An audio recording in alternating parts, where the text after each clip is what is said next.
It is something like 20 to 8 in the morning and I thought I'm going to finish this tiramisu off for breakfast. So yesterday we had a little incident and I had to look for an emergency pair of shoes. Tried H&M, tried Zara. I was trying to find something that I could wear that wouldn't hurt my feet, and that we ended up finding ourselves in the nearest shop, which was a Doc Martens shop.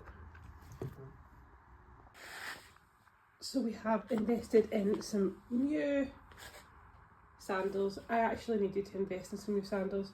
I wish I took a picture or a video of the old ones. They were really not in good condition. I don't know if I even told you a moment ago, but basically I was walking on the pavement and the front section of the sandal just came completely off. Yeah. I did wear them almost every day for quite a while, so they have lasted well. Yeah, the bench ones were so nice, but also so are these. We are on our way to Siena. Just day 3? Day 3. It is the wedding day, so we're just going to do a quick explore before we come back and get ready. And it's a beautiful day. Yeah, it is.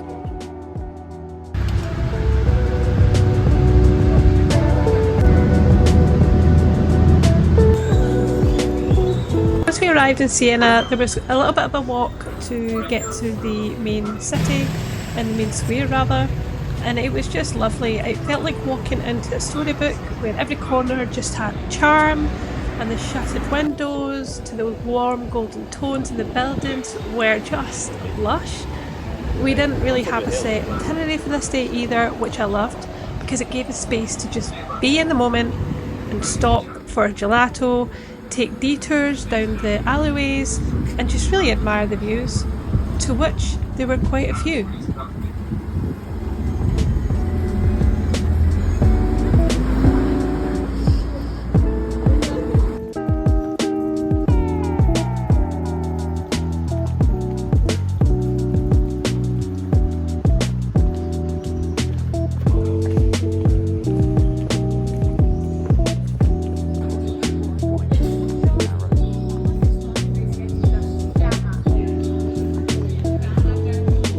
Walking through Siena feels like stepping through time. The city is built across 3 hills, which means a lot of winding alleyways, steep climbs and beautiful views around every corner.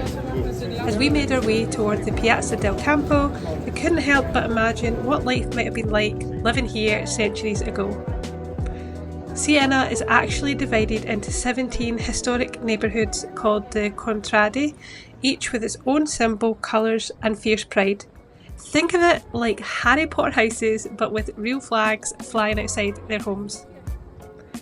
Every summer they come together in the famous Palade di Siena, a thrilling bareback horse race that takes place right in the Campo itself. It only lasts about 90 seconds, but the tradition dates back over 400 years. You wouldn't know it from the peaceful walk we are having, but this square has been in some serious action. And here it is, the Piazza del Campo, even more breathtaking in person. It's shaped like a shell and gently sloping down towards Siena's town hall with the Torre de Manga rising beside it. The tower is nearly as tall as one in Florence, which says a lot about the rivalry of these two cities. People were stretched out across the bricks, just soaking up the sunshine, chatting, sketching, sharing snacks, and it's one of those places that just doesn't need a plan. You can just sit and watch the world go by. In fact, we watched a wedding in the local town hall and just enjoy and let the moments linger. I remember standing here thinking, this is why I love slow travel. No rush, just simple, perfect pause in the middle of Tuscany.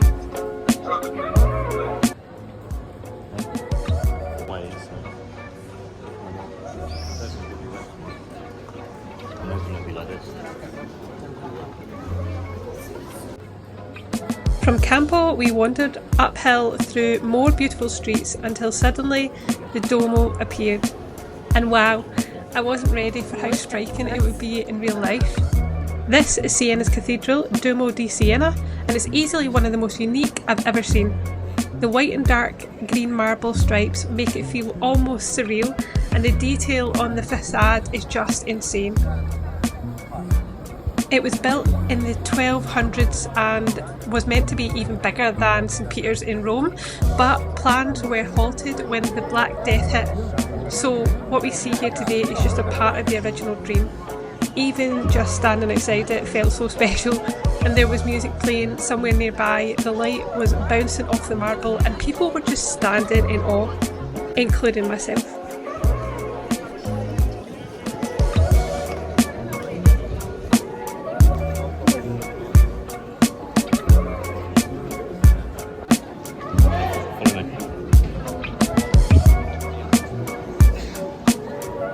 After soaking in the Duomo, we took a turn down one of those quiet little alleyways, having an explore. Matt had looked up on the map that there was a nice viewpoint, and we certainly found it. Out of nowhere, the narrow path opened up into this incredible view across the Tuscan hills. You know those moments when you're not quite sure how you ended up somewhere, but you're so glad you did? Well, this was one of them, and I don't know if this footage does it justice, but in the moment it was quiet, you could hear a pin drop, no crowds, and just a soft wind and terracotta rooftops stretching out across the horizon. We paused here for a little while, just taking it all in, and it was just beautiful. Sometimes the best bits of travel aren't the ones you plan, but the ones you stumble into by accident.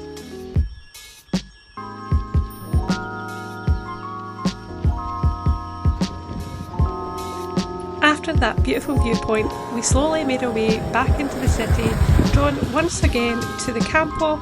Just as the afternoon was beginning to draw to a close for us, we found a little spot with outdoor seating right on the square and settled in for some dinner with a viewpoint. I ordered the local speciality, pica pasta, hand-rolled and thicker than spaghetti, with the richest, most comforting sauce, and it was absolutely out of this world. Just look at that. Matt went for a classic bolognese, and honestly, we barely spoke, just soaking in the moment and the food and the warm hum of the square as people wandered by. I think we even saw a wedding. It just felt like the perfect way to end the day, and simple, slow and special. Just when we thought the day couldn't get any better, Tuscany surprised us again. Well, with full hearts and full stomachs, we started making our way back to the train station to head to our hotel in a town not so far away to get ready for the wedding. But this little adventure in Siena had already left its mark. On we go now to the next venue, which is where our friends got married. That evening we arrived at the most beautiful farmhouse venue tucked away in the Tuscan hills to celebrate our friends getting married, and everything about it was just perfect. It felt like walking through a movie or a fairy tale. Let's go and see Tom and Novella get married. We're here at the venue in Tuscany. There are no words. Tuscany has been on my bucket list for the longest time, since I was in primary school, so being asked to come to the wedding was just like a double honour. These lemon trees were just my favourite things ever. I wanted to take them somehow home in my suitcase. It's just a shame that they wouldn't fit.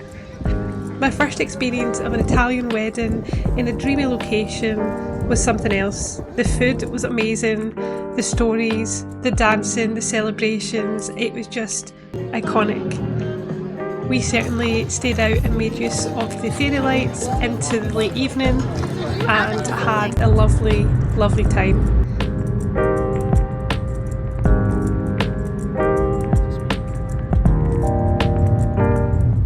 Thanks so much for coming along in this little Italian venture. Don't forget to like and subscribe if you want more travel stories like this, and I'll see you in the next one.